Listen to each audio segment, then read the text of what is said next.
IRS. Okay, ladies, how do you deal with criticism? Let's go one. We can start with, we start here with Miss, France. How do you deal with criticism? Which is it, criticism? If someone talks about you, how do you deal with it? Yeah, how do you deal with it? With criticism. Sorry, but I don't understand. How to put this? Okay, let's say someone is telling you your hair is too long or it's dirty. How would you deal with that? If I tell you like something about yourself, how do you handle that? Parle de toi. Vas-y, parle. S'il vous plaît. Yes. I make traduction is complicated for us, you know. Okay. Yeah. We'll just move on. Goddamn. Oh my What about you? Accept it with humble gratitude, I would say. There's nothing wrong with a little introspection. I think everyone needs it. So, why take it to heart? Okay. So you don't take it to heart? Do you understand? The same. Explain. Omelette du fromage. Okay, let's move on. Put a stupid like. Huh? Put a stupid, the voice like say stupid. You just let it. Okay, you know what? Never mind. What about you? I feel like it depends what the criticism is. Mhm. If it's actually valuable to me and to my life, then I'll take it in.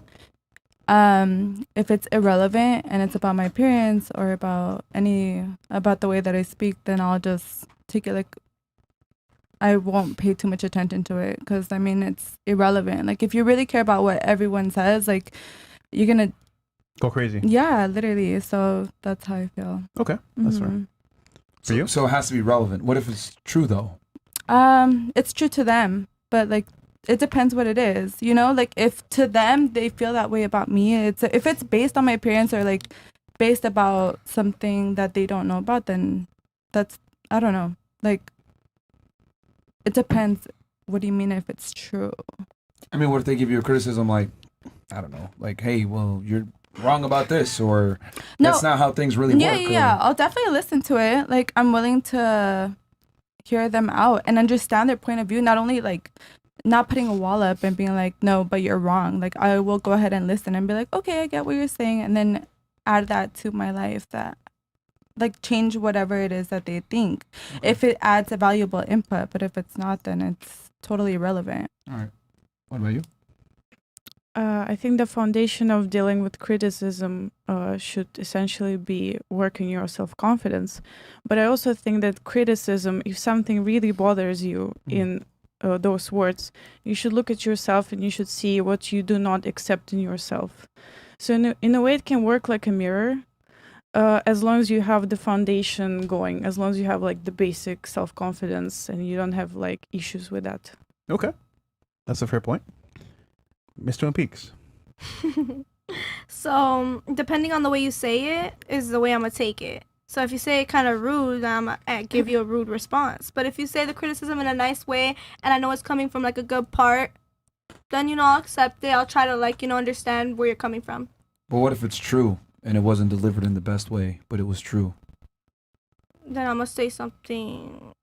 I'm going to give the same energy back. Like, I'll probably think about it later. But, like, at the moment, then I'm going to just answer rude back. So you're more concerned with how the message is delivered versus the content of the message? I'll think about the content later. But if it's delivered rude, I'm going to give you rude energy back. Interesting. Your boobs are too big. My boobs are too big? Yeah. Your forehead's too big. Damn. That's all you got? Yeah, that's it. Just for now. You ain't go that deep. Okay, you funny, man. Okay, you funny. What about you? Yeah, but I truly don't care what people gotta say about me. Or like if you're gonna like, okay, like I don't care. Like if you say something rude, or if you like saying something bad about me, like I truly don't care. What if it's true though? Like you gotta work on it.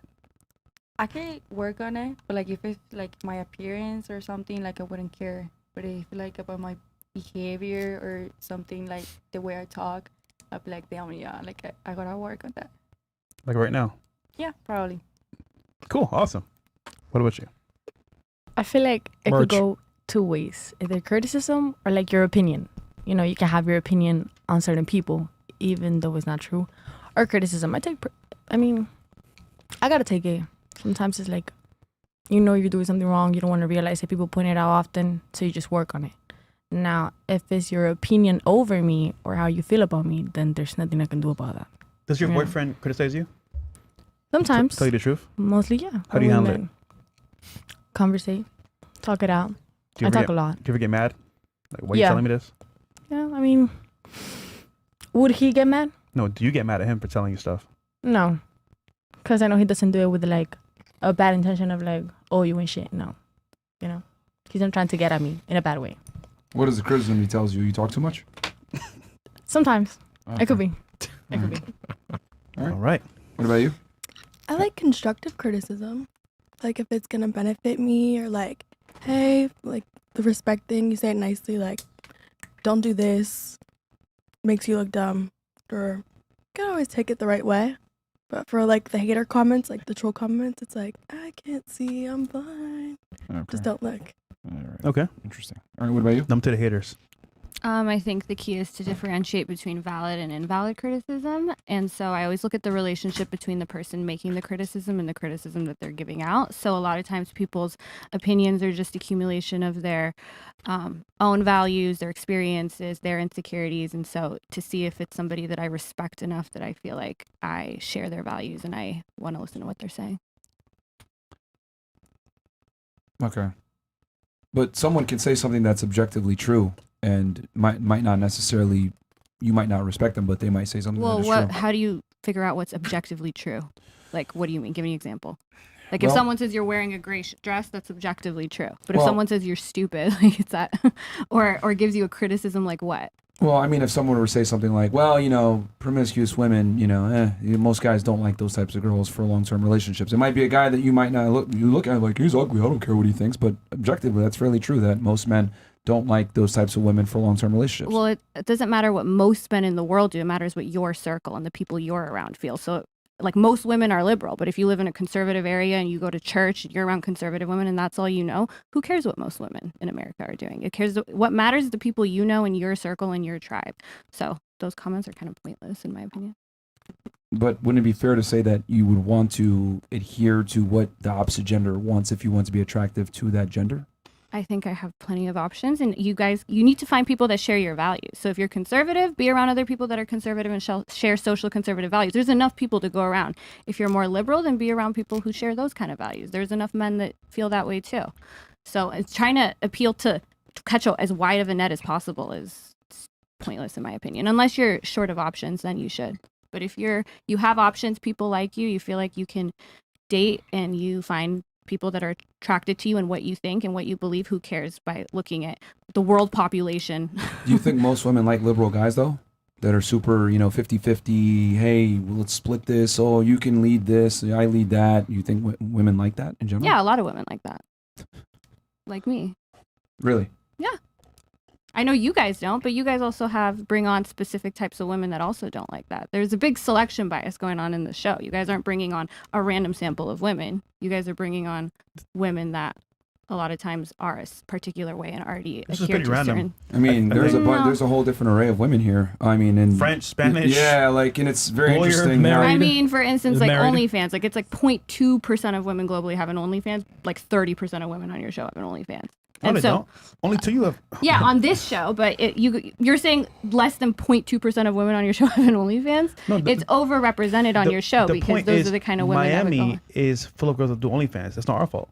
Yeah, But and it's not, you guys still have more because a lot of them come on because they want you're shifting the exposure. goalpost, though. It's not their profession that defines what they like. It's their gender that defines what they like. And women typically tend to have traits that they want in men. And what I'm saying is that men that are liberal a lot of the times don't necessarily have these attractive traits to women that you're trying to say. Like, women don't want a guy that's going to go 50-50 and let them lead certain things and everything. Women want dominant men in general. Just because you like liberal men doesn't mean that a majority of women do. Most girls don't. Well, where are you getting the most from? I could say the same thing to you. Just because most of the women you know don't like that doesn't mean that most women, unless you have stats for that, are conservative men having an easier time with Men women have than run liberal the men? world since the beginning of time, and women have liked that about men. Most women want a guy that earns more money than them, that's a leader, that's stronger than them, that's taller than them. The women want a guy who's a superior in general. I mean, this is biology. You don't need studies for common sense. Like, this is just what women are attracted to. I think that's what women are attracted to in general. But as we see, as times are changing, people are changing. So evolution didn't just malfunction in 2023. There's a reason there are less stringent gender roles in 2023, especially of people that have a higher socioeconomic status, are educated. They don't adhere to these kind of rigid gender roles. And you see in more advanced countries.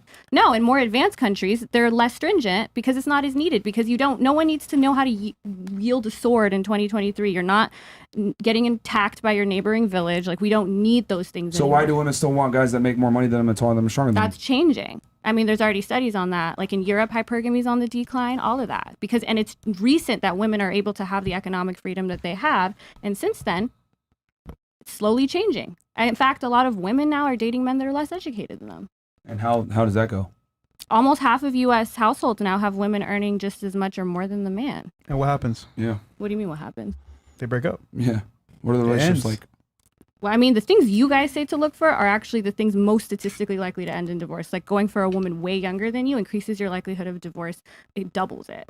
If you date a woman 10 years younger than you, you're 40% more likely to get a divorce, and she's going to initiate. The younger partner is usually the one that initiates it. If you marry a woman who's not college educated, your likelihood of divorce also doubles. So if you guys are talking about statistics, actually college-educated women are more likely to initiate divorce. You have a selection bias there. So you're looking at the couples that are already getting divorced, and you're saying, "Oh, she's more initiated." No, you don't know stats. No, That's it. you're just arguing to argue. No, that's true. Can I explain? And you've said a bunch of bullshit stats on the last show as well. A bunch of people fact-checked you and was like, "This girl's talking out her your ass." audience also looks up my fake name and thinks I'm not a lawyer. I have my bar card in my purse. I'm trying to say that your selection bias. Let me explain it to you. If you're looking at couples who are already getting divorced, and you're seeing who's more likely to initiate out of that crowd, that is not the same thing as looking at all married people in general, because you're only looking at the couples that are already getting divorced. College educated women are less likely to be in that group in the first place. Does that make sense to you? Let's see here. We could look this up. Look up college educated women divorce instead of your I don't know how to. Okay, so here's some stats for you that you had they're wrong. far more likely. What? For our show, we have girls of OF jobs 16%, not 30%. And 231 more job than titles. 0.2. Huh? More than 0.2%. Yeah, but that's not a majority. And then I didn't say majority. What? I was closer to the number than you, because I said 30, and it's 0.2 is the actual number. The point is, everyone doesn't do OnlyFans on the show. I didn't say everybody does, but I'm saying that's an overrepresented population on your show than in the general population. That was my point. No, but I just showed you 16%. No, but you shifted the goalposts. What I'm trying to say is that regardless of a woman's profession, she still looks for certain types of men. I'll tell you something interesting from Dr. David Buss. Yeah. I actually live in Sweden, so it's like the most feminist country. Sweden, Denmark. It's an interesting place to live part-time. But Dr. Buss actually found, he's been my mentor for 10 years. He traveled, he's been in like 60 countries.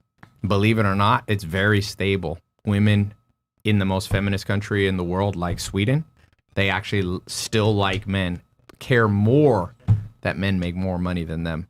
The Philippines. Buss has also gone back on a lot of what he said in the past couple of years. Like, he's changed his mind on a lot of things. I think a good resource for men that are is like Dr. Richard Reeves. He's a really great resource. Dr. Buss he's the most cited guy out there. Now, I agree with you that every doctor, every PhD in hindsight is going to make mistakes. But I can tell you, for example, just a classic one, you're right. It is a primitive thing that women like men taller than them. But in every country in the world, no chick likes Danny DeVito. Like 4'11" dude's gonna struggle. Doesn't matter there's no bear. Doesn't matter there's no mammoth. So genes change slow. I've read about 1% per 10,000 years. But it's changing. That's why if you look up like hypergamy in Europe, you can look up hypergamy decline. You're gonna see published papers that have looked at countries, especially in Europe and in the US, where women are entering the workforce. They're looking for these things less and less. It takes a long time to change, like you said. So it's not 100% yet, but it is changing. It's just changing slowly. But a majority of women overwhelmingly prefer a man that's better than them in every regard. Like, you're trying to make the argument, like, social constructs don't adhere to reality a lot of the times. We try to sit here and say there's 75 genders. Oh, it's okay for a woman to lead, etc. It doesn't work. Like, it sounds good on paper, but it doesn't work. If it doesn't work, then why are we moving towards that as a country? Why don't you go back to? And why look don't at you? how the country's going. Yeah. I feel like it's fine. If you, what's wrong with Bruh. it? It's chaos. Marriage is plummeting. Like our Actually, you know the one group marriage isn't plummeting for though? College educated, higher education women and people in the highest socioeconomic status bracket, their marriages are staying the same. Everyone else's is going That's not the down. majority though. No, but what I'm saying is you guys also a lot of times rail against, college educated women and women making money. Those are the only women that their marriage rates haven't gone down.